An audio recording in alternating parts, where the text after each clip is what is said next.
I did during the like middle of the last conversation we were having. I was like, I should probably mark it for adult themes. Maybe. But yeah, if you wanted me to like hold my tongue on certain things, you probably should have said that before I walked we went away. live. I don't know. I will not be held responsible for things that meant happened like while I I was talked sloppy. like explicitly talking about adult situations earlier with the donkey part and stuff, and I'm like, I didn't ask him what his stream was rated today. You have But I seen kept all going of with the it. interviews. I always say, I'll be the one that gets banned. I don't want you to hold your tongue. This is a spotlight for you. So, Sweet. I've seen all of your interviews, and I know that, but like being on it is different, and I'm just considerate that way. well, I mean, everybody is. I always say that, and then people are like, "Is it okay if I say it?" I'm like, "Dog, I'm not gonna sit here and say you can say anything." Then you're like, "Butts," and I'm like, "How I dare didn't you ask curse on permission. I just stream?" felt bad about it. I'm going to do it anyway. Yeah. You know me. I don't pay attention very well, as is seen by the fact that after like 4+ years You of also knowing dissociate. INAC, I thought he was German, even though I've literally talked to him before. And it's a lot of stuff like that. It is. That's okay. You're like my wife a lot in that regard. But the thing is, like, I fully enjoy the interactions I have with people. I just don't tie them, and I'm getting better with it with like knowing chat and stuff like that. But it's because I very much kept to myself in the server and during streams. So there was like 3 or 4 people I interacted with, and other than that, I was like, yeah, I know there's like 1,000+ people in this server, but I know my like 4 or 5 people, and I don't care about anyone else. Yeah. But to continue the story, because there's more to that. Yes, I'm not even sure dropped you off aware. there. Yeah, I'm not even sure you're aware of me at this point because, like, I'm in the community for a few months, but, like, I'm a newbie, right? So, not even 2 months into there, because I had also found another streamer in the meantime, because I was, like, researching, and I had found Pippa. And I really enjoyed how her community, like, participated in shenanigans. Yeah. Like, I liked the interactivity of all of it. And Rainho was also highly interactive. So, like, within 2 months of, like, starting there, I'm already being like, okay, guys, it's time to do thigh slaps. And I'm already, like, ringleading shit. Yes. I do remember when you started doing that, because prior to that, when things were a bit smaller, I was always the ringleader on, like, hype trains and trying to push, like, stream bits and stuff like that. Not bits like the money, but bits like the thing you do to make people laugh. And it when I saw someone else taking over, I'm like, good. I don't like being in control, so... RM from the top rope! But that's when I learned how unusual it was for chatters to be married. I do remember that coming up multiple times in stream. It came up in stream, and one time she kind of crossed a line there, actually. And I don't think she meant to, but she did. And I had to, like, put my foot down in Discord later over it. I think I remember what you're talking about. But, like, the phrase was kind of said that, like, man, I wish I had never found out that RM had a wife. And I was like, ooh, that's weird. Yeah. That's a weird thing to say. I don't know, though. It is sort of difficult to... Oh, man, that hurt waifu's feelings so bad. Oh. I think it's interesting. In the best way possible, you could take it, because there's many ways that can be taken. But oh, yeah. The best way I can think is, like, I have streamer friends now that they get weird anytime I, like, gift a sub or, like, I drop 5 just because I'm, like, supporting my friend or whatever. And they're like, oh, you have a wife and a family and kids. I'm like, I'm not throwing away their college education on a streamer. It's because I can. Right. Yes! And I'm trying to, support somebody I enjoy. I am not hurting my family by doing this. Yeah, exactly. Like, I'm sorry, I don't know what you think, but my family is the most important thing, and I'm not... Right, like, there's some narcissism there. But also, I do understand that there are some people that I have seen who are like, oh, it doesn't matter, like, I will eat dirt and miss rent because I need to gift $100 to my Oshi. Right, I can't, like, in one aspect, and this is why I talked about how rare it is to be a married chatter. In one aspect, it's narcissism, but in the other aspect, it's learned behavior. Yeah. Because a lot of these people will hurt themselves to donate bits, to donate subs, to fund things on the throne. They will be financially irresponsible. And I don't see enough streamers that do like the girlfriend experience or proximal to the girlfriend experience, reminding their chat that it is transactional, basically. Yeah. The one that I Um, saw when it really picked up a couple years ago was just the, oh, thank you so much, but remember, take care of yourself first. Don't give. You don't ever feel like you have to give. And that's sort of where I pick up anytime somebody subs. I'm like, I really appreciate it, but also it's not necessary at all. Like, I'm still going to be here whether you sub or not. it feels And like more and more VTubers have started being conditioned to say that. yeah, no, that's the thing is I was going to say is like, it almost, you'll know what I mean, but it feels somewhat grovelly and phoned in. Because I'm sorry, people don't necessarily want to hear people like, fuck yeah, I deserve this money. This is awesome and you should give me more. But also when it comes off a lot in the same way of, there are certain people I have seen say that, like, oh, you absolutely don't have to and blah blah blah blah. But then I'm like, dog, I know that you are exactly the kind of person who would immediately get really upset if somebody who had been subbing to you for 12 months just decided to not re-up their sub. Yeah, who would do that? It do be like that. Um, And then it do there's just be like people that. like me who don't realize that they're still subbed to somebody until you get an email that's like, wow, you've been subbed for 56 months. And I'm like, oh shit. Yeah, they'll tell you you don't have to sub, and they'll tell you this, that, and the other. And the second your sub lapses, their mods are like DMing, like you leave their Discord, and suddenly their mods are DMing you on Twitter asking what the hell happened. It's like, Yeah. oh, okay, I see how this is. Yeah. But I guess, But I don't know. I've always had a hard time. We've had friends that we mutually know that have like stepped away from things and they'll leave for like a month and then they'll come back. And I that is such a foreign concept to me just because I don't care that much. And I know that like some people really do, but I understand for certain things when like it's really getting to you, step away, yeah, but like, I'm not saying they're wrong, it's just I don't understand because most things don't bother me that much. I've had to step away a few times in a few communities temporarily because I'll burn myself out. As you've seen firsthand, when I become a real fan of somebody, I will put in work. Like And work, that's work. why he never does anything for me. Oh, no. Well, I've learned not to do that, essentially. Also, Because anytime you are like, hey, I'm gonna do this, I'm like, stop. Don't. But then, well, I haven't done as much as I've wanted to. I have done a few things. But yeah, you're all like, please don't. I guess part of it also is my fuse is built different than other people's. In the fact that, like, I have a very, very long fuse. Things don't get to me. And then when they do same. get to me, I'm done. Like, you never build the fuse back. You slowly burn it down, and then it's just gone. So if I'm at a point where I'm like, I need to step away, I'm like, no, fuck this entire community, I'm out. And I just leave forever. No, like, I can rebuild the fuse, but, like... I can't. It's a big blow up. It's a big blow up. If I let the fuse get into the explosive, we're done.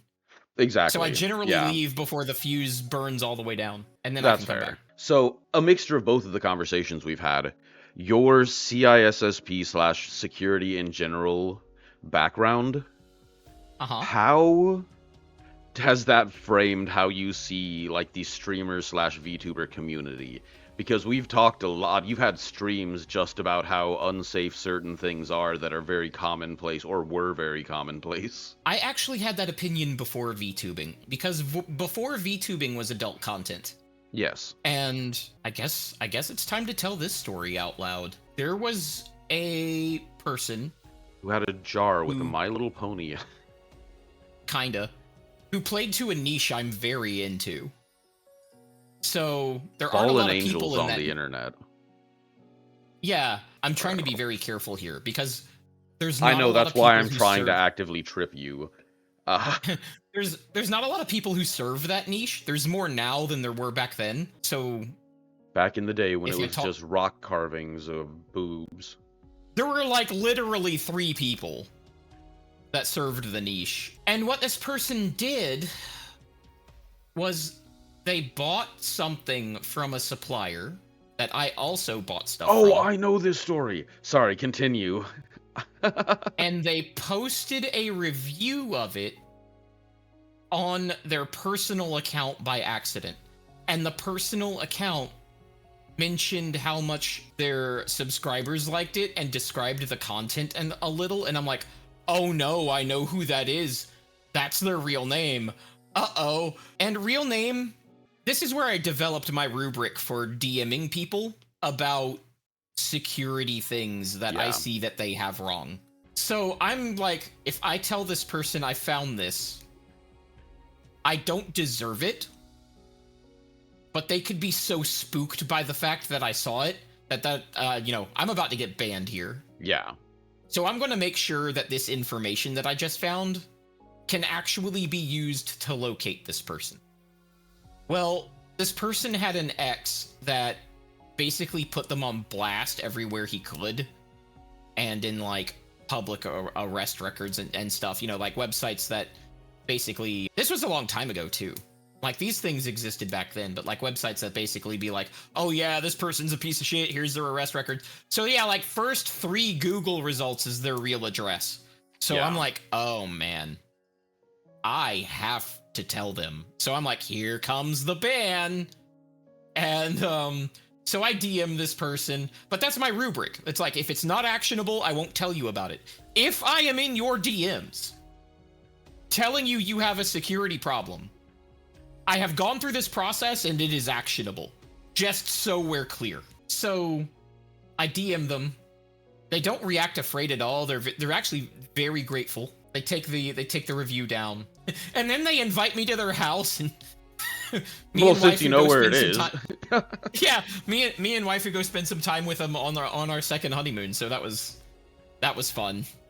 See, the only reason I had heard this story about as good before as that can go is because we've talked about that, because being in now the VTuber space, I see stuff that people post, and I have gone to you and been like, hey RM, this mutual person that we know just posted this picture along with this caption, and I'm like 99% positive that that is a very geographically unique thing that could be pinpointed very easily. Should I tell her to maybe think about... Because you get into the weird thing, like you said, they're either like, oh, you're creepy, you were just looking for that, not everyone's a weirdo like you. Or you get... I'm paid to be a weirdo. Like, they're not even wrong, I'm just paid to be a weirdo. Yeah. This is my thing. Or you get people who like think you're trying to control their content or whatever. Oh, you're trying to tell me what I can and can't post. I'm like, nah, you can do whatever the fuck you want. I'm just letting you know that if you are trying to hold on to your anonymity as much as you act like you are, you might want to consider not. I don't care. If you want to keep that post up and let everyone know, go for it. And so we've had this conversation before. Yeah. On that note, if you are a VTuber and you've gotten into the habit of flesh posting, which, I'm a fleshy, I don't care if you flesh post. I think it's fine. I'm not a person that subscribes to like, oh, you need to be a VTuber in the JP Idol way or not at all. I think that's ridiculous and dumb. But if you are going to post like a fleshy, there are some things you should never, ever, ever have in frame. And one of them is a parking lot. Yep. You'd be surprised how unique parking lots are to their locations. Whether they're rounded or squared medians, whether they have red mulch or a different kind of mulch or no mulch or grass, what type of trees are planted there, and then you can just go on Google Earth, or if you're really squirrely, ArcGIS. And if you have some corroborative information, like what the weather was like that's your location down to like 100-meter radius inside of a few minutes. Like, never, ever, ever post a picture that has a parking lot in it. Just don't do that. The weather thing is always something really interesting to me, because I have only ever posted about the weather when I'm aware that it is a like multi-state weather thing that like it doesn't pin anything down. If I were like, man, this tornado struck like a week from, well, it pins it down, but it's not like a, wow, I cannot believe it was exactly 27 degrees and then it started raining at 11:35 today. Sometimes you can't control it. Sometimes the weather can be heard on stream. Yeah, when the tornado alarms go off. Right. One thing I suggest that you do is lie about the weather, because it's not about where you are, it's about where you aren't.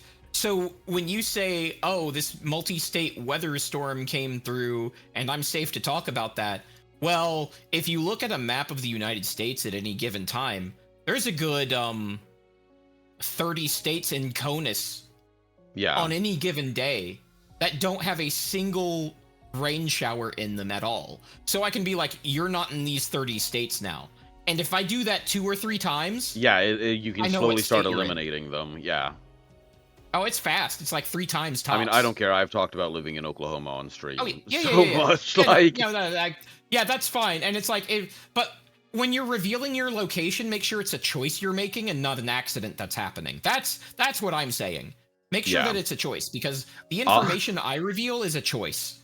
Omni, a picture from inside your place of work. Yes, Omni gave me information. I took it to RM and was like, RM, what do you think I should do with this information? And then I went to the streamer and was like, hey, because you seem to like your privacy, I would recommend this. But again, do you, girl? It is all fine, but also just a suggestion. But also, yeah. So there's the missile knows where it is because it knows where it isn't. Exactly. I love that copy pasta so much, especially the ones that are like that modify it a bit. Like we clown in this bitch, motherfucker. It was something like that. It was like, take your sensitive ass back to GPS. That one was great. I need to get that one for you later. I don't have to worry about managing a stream. I'll look it up right now. Yeah, go for it. I want to know also where. I don't know if it comes in. Yeah, go for it. I typed in the word take, and it comes up. It's really, really short, Nero. I gotta get this to you. All right, I'll see it. How many seconds is that? 7. Just like me. You last 7? Wow. This is the missile guidance system, bitch. We clown in this motherfucker. You'd better take your sensitive ass back to GPS. Yeah, that was good. I enjoyed that. That was take your sensitive ass back to GPS. That could be an alert. But I don't know, I guess, how in-depth a lot of the CISSP training is. So I feel like it might have more to do with your background and also personality. But if it has to do with that, then cool. You are also a good person to reach out to when you are questioning contractual obligations or like TOS on stuff. Yeah. That had a lot to do with the adult stuff. I'll be very, very clear. The CISSP is a test I passed because of my experience, not because of any training I had. That was one of those moments where you have like a 15 to 20 year long career and you get to a job that requires you have some sort of paperwork, because I have no college degree. I have a high school diploma. So eventually I hit a place where people demanded papers. So that's when I decided I needed my CISSP, or rather they decided I needed my CISSP. Now, I did learn some things from studying. I won't say that I didn't, but you'll learn new things studying stuff you know very, very well already every single time that you do it. Like, I guarantee you I've forgotten at least half my study material, and so has every other fucking CISSP. The point is that you're in the right mindset. Because if you're in the wrong mindset, you can know every single fact contained in the CBK and still fail the test. It is definitely a mindset test. I'm under NDA about certain things of the test, but what I can tell you is that it adjusts to your weakest point. It's analyzing the entire time which one of your 8 domains is weakest, and when it identifies confidently which one that is, it'll start hammering you on that. So what it's doing is it's trying to see if you pass-fail on each of the 8 domains, and if you fail on even one of the 8 domains, you fail the whole test. Well, it depends on which CISSP book. There's a very famous one that I also used for my exam that doesn't even cover the total of the CBK, but is nonetheless very useful. I still have it on my bookshelf. What's his name? Hold on. I can just turn around if I still have this up here. Harry Potter, the Cursed Child. Chappell, Stewart, and Gibson. Those are 3 people, not 1 person. Because you're sipping on that shot, my brain saw it as like a full-size cup that you've been sipping on. So when you turned and it was in your hand, it made your hand look massive. It looked like Hagrid, like drinking from a teacup, because of like I've been seeing you sip on it. Yeah, it was pretty great. But dude, when I was taking pictures of sex toys for people, that's a sentence. One of the problems. Double check to make sure the sexual content tag was still there.